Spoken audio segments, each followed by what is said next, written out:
What is up, everyone? It's DSP with another episode of Poorly Cooking with the King. And this particular recipe I have made several times. This can actually be made as an appetizer. It could be made as a full meal, depending on how much you make. It's a party favorite. It's something that can be shared with your friends, and a lot of people seem to enjoy it. Commonly, when you go out places to eat, you might order this for an appetizer or something like that. And what we're talking about is a chicken quesadilla. What we're going to be doing, I'm going to make two of them today. One for me, and I'm probably going to save one. But anyway, we're going to do a couple things. It's going to involve the panini press. We do not need the stove at all today. The panini press is perfect for this kind of a dish. It's going to melt everything perfectly the way that we want. So what do you need? What are the ingredients that you need? Well, first of all, obviously the no-brainer ingredient is that if you're going to do it, you need some kind of tortillas. And so I just got the regular burrito size is important, because what I've noticed is when I go to the supermarket, they usually have 2 or 3 different sizes, and the burrito size is the biggest one. It's the one that you're going to be able to do this with. If you get the smaller ones, you're going to have to make a smaller quesadilla, so something like that. Obviously panini grill if you have one. If not, you could always fry these or do something like that, but it does not come out as well. Now here's our various ingredients over here we're going to be using to make these quesadillas. We've got some fresh peppers. Now actually, funny story, these peppers normally I would have actually just bought them from the regular my local supermarket and just picked them off the shelf. When I went the other night, I went pretty late, and they didn't have any. They were actually out of peppers, so I had to get the pre-packaged. Sometimes you can get like a pack of 3, which is pretty cool. These are, they're great. They smell great, and also this is pretty cool. If you take a look here, it's a mutated pepper. It's a green pepper that had a red pepper that had a small green pepper growing inside of it. So it's a mutant pepper. But anyway, what we're going to do, first thing, let me talk about the rest of the ingredients. Mexican cheese blend. You can get any brand. This is my local store brand. Big Y is a local supermarket, but you can get any brand. Just make sure that the cheese is not too thick. If the cheese is like a thick cut, it's harder for it to melt. Chicken, you can do a couple things. You can get fresh chicken breast and cook it and cut it yourself. I obviously don't have that kind of time, being a gamer, and I have like 100 other games to play and 100 other videos to do. But the real reason that I bought this is because this was on sale. You can find this usually at your local supermarket. They call them shortcuts, and there's Purdue, and there's other brands too. And what it is, it's a grilled chicken breast that they've actually pre-cooked and chopped up. So it's pre-cooked. It's similar like a hot dog. It's pre-cooked that you can use some of it, refreeze it. It doesn't matter. It's not going to go bad because it's already pre-cooked. You don't have to worry. It's just like a hot dog. I know some people made comments on my hot dog video. How could you refreeze meat? Well, you have to understand. A hot dog is cooked, fully cooked. And if something's fully cooked, it's not a big deal if you refreeze it and use it again. And as I made a comment, especially for me, I'm living alone, there's no way I'm going to eat an entire meal of this much freaking chicken or eat this 3 times in 1 or 2 days before it goes bad. So this is okay to refreeze as long as it's fully cooked, and this is fully cooked. Some other ingredients. Now what I found in my experiences to try to make quesadillas, okay, I tried to simulate what the sauce was that they put on these quesadillas if you go to, say, Taco Bell, because you can get steak or chicken quesadillas at Taco Bell. I found that first it was a ranch. It's a ranch variation, I believe, but I think it's either a chipotle sauce or what I found is a spicy ranch kind of a dressing like this. Actually, is really close to the flavor of what I found when I went to, say, Taco Bell and got their quesadilla. I'm sure every single restaurant does it differently and has their own recipe, but for me, I found any kind of like a ranch or spicy ranch variation is usually what I want to use as a sauce on there. So, like I said, fresh peppers. What we're going to need after we cook our quesadillas is things to dip them in, because you don't just want to eat a plain quesadilla. That's not fun. So you might want to just grab some salsa from your local grocer. This is actually on sale, which is why I got the giant one for dipping. And then also, you can get sour cream, which I do have. I have it in the fridge. I'm not going to take that out yet because it'll start to melt. But anyway, so the good news is, this is one of the most basic dishes you can make. It's really hard to screw up. If you do screw it up, the only thing that you could possibly do is add too much of an ingredient, which makes it basically a sloppy mess. So what I'm going to try to do is get the ratio right. Now, I've done it both ways, where I haven't put enough ingredients in, and it ends up being a little dry or not as tasty. And I've also done it the flip side, where I put too much cheese or too much sauce in, and the thing, when it goes on the panini grill, goes all over the place, and it makes a big mess. So today I'm going to try to get the proper ratio. But anyway, starting off, as you saw what I did, I started to chop up some of these peppers that we're going to put inside of these 2 quesadillas. You don't want to do too many,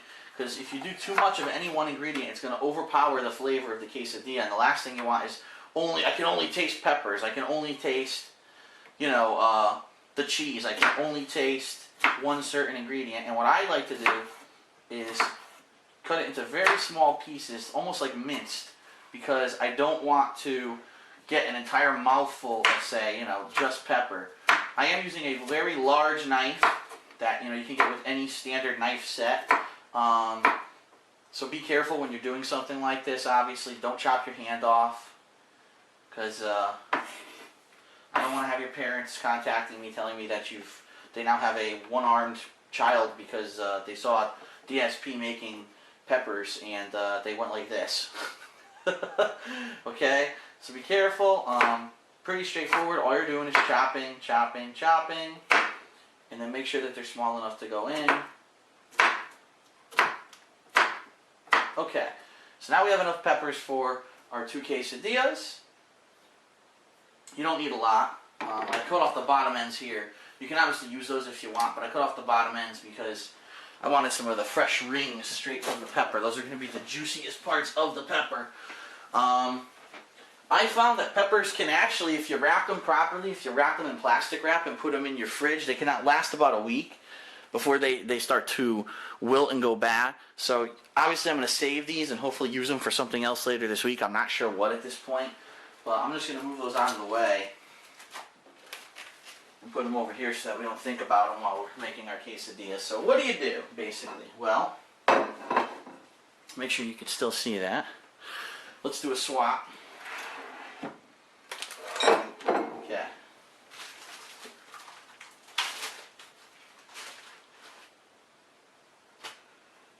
Tortilla number 1. It's actually kind of small. I'm surprised.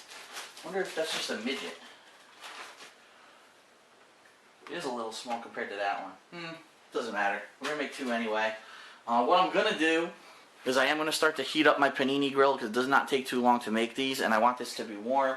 So I'll turn the grill on. I usually have it on high heat. And if you watch any of my other cooking videos, you know when that right-hand blue light goes on, we'll know that it's hot enough to start.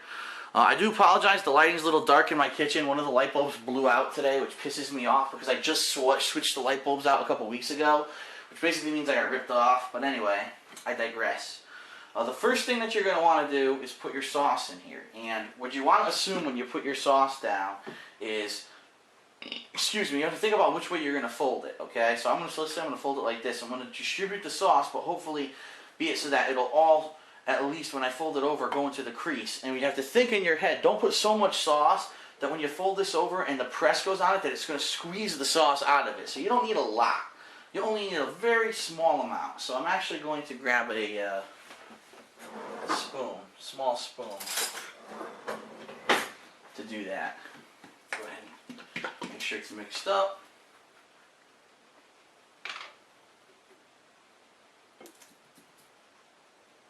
So a very small amount. You spread it all over your tortilla like so. Make sure that there's some good coverage and flavor on there. You might want to do a little extra down the center, like so. So that way there's a little bit more in the center. Okay, now, well, I won't count that, I'll leave it like this. So I'm going to go back to it. Next goes your chicken. Well, actually, let me take that back. You can put a little bit of a sprinkling of cheese down first, because that'll be the cheese that'll melt against the tortilla. Most of these cheeses now have a zip closed bag, so you don't waste the cheese, obviously. Now, here you go. A light coating, just a light coating of cheese. Now your chicken. And the way that these work is that they're actually the same thing. They're zip packaging, but they could be a pain in the ass to get it open initially if they didn't do like a dotted perforated line properly. And I find more often than not these days they don't do that.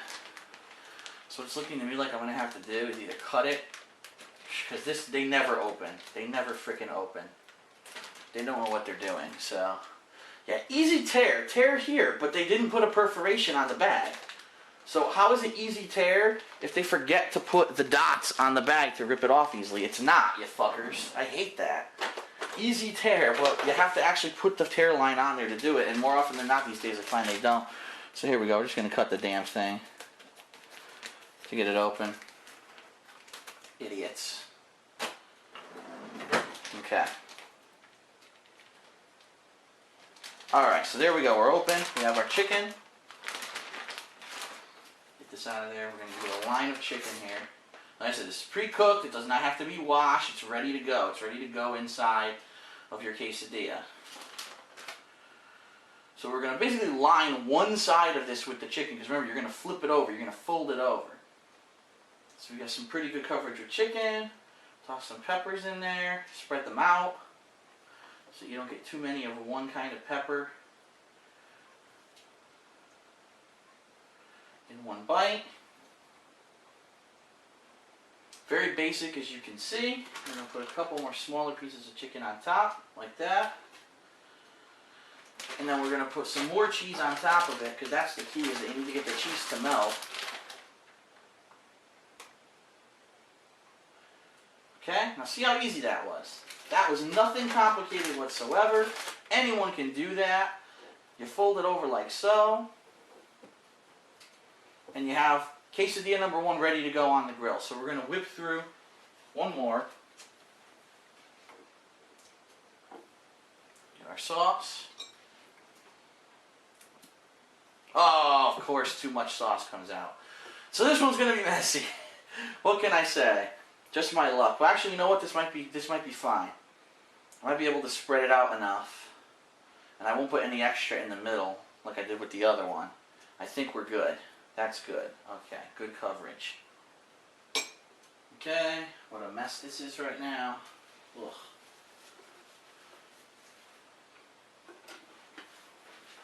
That gets out of our way. We're going to go ahead with some cheese. Perfect. I think it's going to be perfect timing for our grill. Light coverage of cheese like we did on the other one. Okay.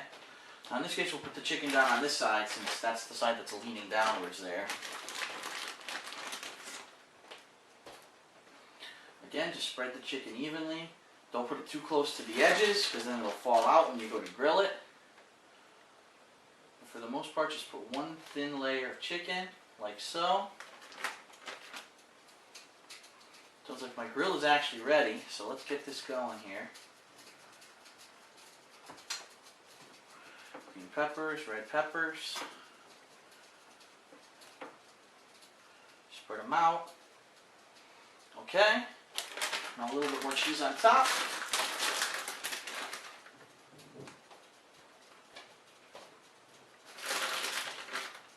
A little more. Okay. Now we flip. Alright. And you might want to make sure, like I'm doing right now, that it's not too close to the edges when you put it on the grill, because naturally what's going to happen is when you do put it on the grill, it's going to press, and when it presses, it's going to start pushing the ingredients outwards, and you don't want them to fall off. So, here we go.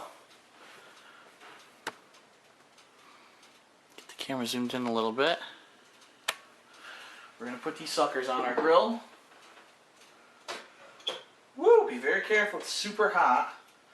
Trust me, I worked in fast food for 5 years during high school and then early college, and I would actually work at a store where we used to make this kind of stuff on panini presses. I've seen some nasty burns from a panini press, so be careful. So what we're going to do, just like we did with the other thing that we cooked on our panini press, when you push it down, usually use a spatula to angle it so that when it goes down, it presses it firmly. Make sure that there is pressure so that it is actually like clamped between there and it is cooking and melting. And here we go. It is going ahead. To be completely honest, this quesadilla is going to be better than one that you can get at like Taco Bell, because we put other ingredients in it. We put some healthy peppers in there. Taco Bell, good luck trying to get them to put anything in there besides cheese and their whatever their dressing is. I don't even know if it's, like I said, if it's spicy ranch or not. It's probably some custom-made concoction with 5 zillion calories, I'm sure. Remember, you can put any kind of sauce in there that you like. You don't have to put sauce in there if you don't like, but then understand it's just going to be cheese and chicken and whatever else you put in there. I like it to put a little bit of sauce because it gives it a little bit more of a, what's the word I'm looking for? It's not dry, let's put it that way. It's not necessarily wet, but it's not a dry quesadilla. Alright, so my chicken, I've sealed it. It has a vacuum seal. I made sure here that all the air's out of it. I'm going to refreeze it, probably make quesadillas next week with this.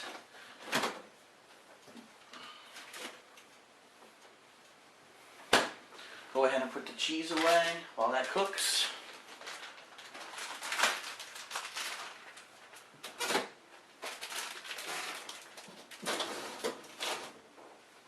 The dressing I'm putting away. Don't want that sitting out for too long. The peppers I'll wrap in a bit. After I'm done cooking this, I'll wrap the peppers up, but I can clean up the little leftovers we've got.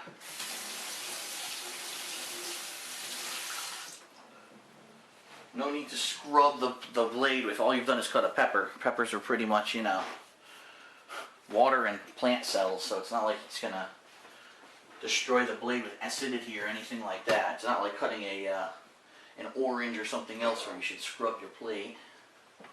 Now, while we're waiting for that to cook, because it will take a little while, we're going to go ahead and create the two dipping things that we're going to use to dip this in. And traditionally, as I stated, there's two things that people usually use to dip chicken quesadillas, well, any kind of quesadillas in. One is salsa of some sort, and the other is sour cream.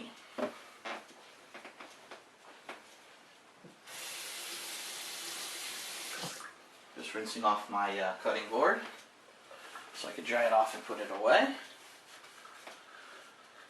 Always use some kind of a cutting board when you cut vegetables or fruits. It doesn't have to be wood, an official cutting board like this. I've seen very small, very thin ones made of like a rubberized plastic. You don't want to be cutting on your counter. You'll destroy the damn thing. I've seen a lot of counters with giant nicks in them. I was like, how the hell did you do that? Oh, I was cutting on it. What? Why would you do that? Why would you destroy your countertop? So what you're hearing is a sizzle. And what that is, as I said, what happened, as this cooks, the ingredients are pushing to the edges of the quesadilla, and a little bit of the sauce that was on there just dribbled out the side. So it's going to happen. You're going to hear some sizzling from the cheese and the sauce as it spreads itself out. But what we're going to do now, I'm going to get the sour cream, and we're going to basically do a plate of the two things that you dip this guy in. There it is. Fresh sour cream too, I haven't even opened it yet.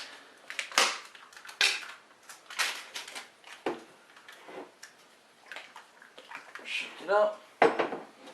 Probably nearly impossible to open, so let me grab one of my, another great thing to have is something like this. It's a foam rubber gripper to open cans like this. Extremely, look at that. Super easy after I had that. So useful in the kitchen. And they're super cheap. You can get them at any supermarket for like $1. So we're just going to put some salsa out on the plate to dip these quesadillas in, like that.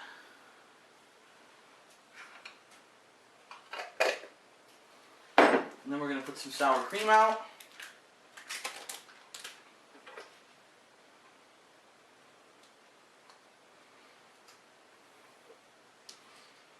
Too much, but enough to get some on there, because remember, we're making two quesadillas. I want to make sure I have enough for both. There you have it. I love a good salsa. It smells. I do like Tostitos salsa for whatever reason. I don't know. I guess it is kind of my favorite. I've had others and I'm like, Tostitos seems to have a lot of good ingredients in it, that it has some good flavor. Sounds like our quesadillas are almost ready. Let's take a look. First I'll give them another push. That sounds good. Oh yeah, look at those grill lines. See what I mean? Beautiful on a panini press. You get the grill lines on your quesadilla, which is really cool. What we're going to do is take a spatula and get them off.